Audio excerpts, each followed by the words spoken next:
I'm going to do a review on my 2008 Honda Rancher. I bought this brand new in 2008 and it's been amazing.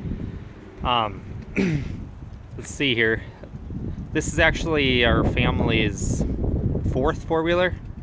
My grandpa, he bought a 1992 Honda 4Trax, the two-wheel drive one, back in 1993, and then in 2006 I bought a brand new Honda Rancher, and then after that I traded that off and I bought a 2005 Honda 450 Racer four-wheeler, and then I missed the four-wheel drive Ranchers, and I got this one here now. And boy, this 07 or this 08 here is quite an upgrade compared to the older like the 2006. The big difference is this is fuel injection on this machine, and it just starts so nice during the winter, because like the 2006s, they had a ripcord like a snowmobile if your battery was ever dead. This one here is a totally different engine. It doesn't have that. Yeah, like I said, this one here is fuel injected rather than the carburetor, so that's why it starts so good. And then of course you do have to worry about having a radiator on here, and it's 2023 right now and it still has the original battery in here, and I don't need booster cables or nothing. It'll pop right off at 0 degrees Fahrenheit, but anything below 0 degrees Fahrenheit I gotta throw the battery cables on there, which I'm pretty darn impressed. So eventually when this battery fails someday, I'm definitely going to buy the replacement battery from Honda, just because I mean, that was awesome that it's lasted that long, just kept going. And when I bought the four-wheeler, just a couple months after, then I went in 2009, I went ahead and I bought the snowplow from the Honda dealership too. And this is a 50-inch Moose snowplow on here. And I paid $600 for it with the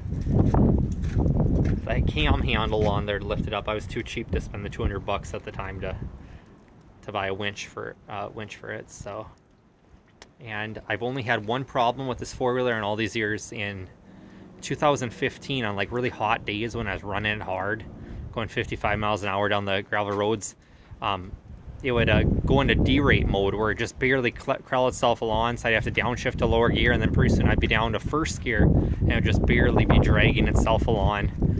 And it turned out that it was the fuel pump. That was the one weak point on these four-wheelers, is that there was no shield between the electric fuel pump and the engine, and that heat radiated off and it would vaporize your fuel before it got to the engine. So I replaced that in 2015, and here in 2023 that fuel pump has been working great. It was $135 on eBay for that. And a few years ago here I bought the chains for it, and I just put them on the back. I figured it might be pretty tough in the transfer case if I put them up on the front. And these chains here from Runnings are amazing. They actually have spikes sticking out of them, lugs, so they just bite right into the ice. It's awesome. And this model of four-wheeler, they also have the transfer case on them, which has also made these things so cool compared to the 2006 models. So at least I can shift this into two-wheel drive and whip shitties rather than being stuck in four-wheel drive.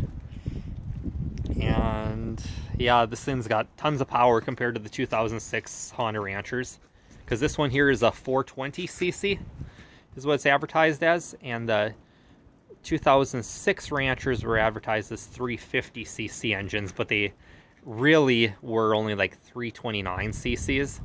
And so with them, if you're screwing around in the snow, you got to downshift to second gear to have enough power to really have fun. And whereas this four-wheeler, you get third gears where you get to leave it and have tons of power for playing around in the snow.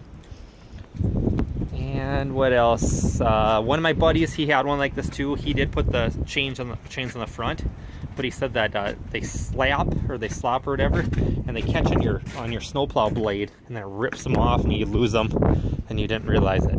So yeah, not too much else I can think of on this four-wheeler. Oh, and the tires, I have put different tires on them myself. I remember growing up, my stepdad was always changed all of his own tires and his farm equipment and stuff, but he was always afraid of breaking the bead on four-wheelers, so he always paid the money to go into the dealership.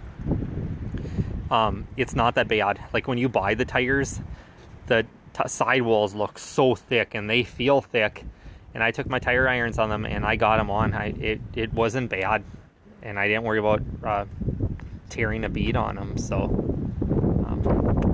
yeah, it was definitely worth the money to upgrade there.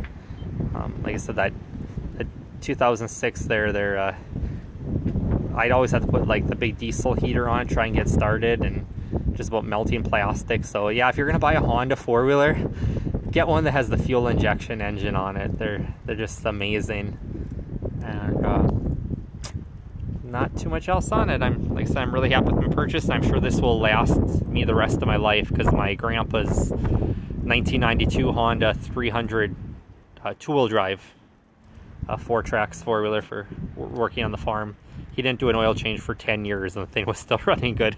It didn't have as much power as it used to. And one of my buddies, his dad had one too, and theirs didn't have much compression, that 1992 model they had either. And he rebuilt the engine himself and had all the power in the world again. So these Hondas are easy to work on and just amazing, and they'll probably, like I said, they'll probably last you the rest of your life. So definitely worth spending the little extra money on these, rather than buying like the Polaris or anything like that. So, all right, that's my review.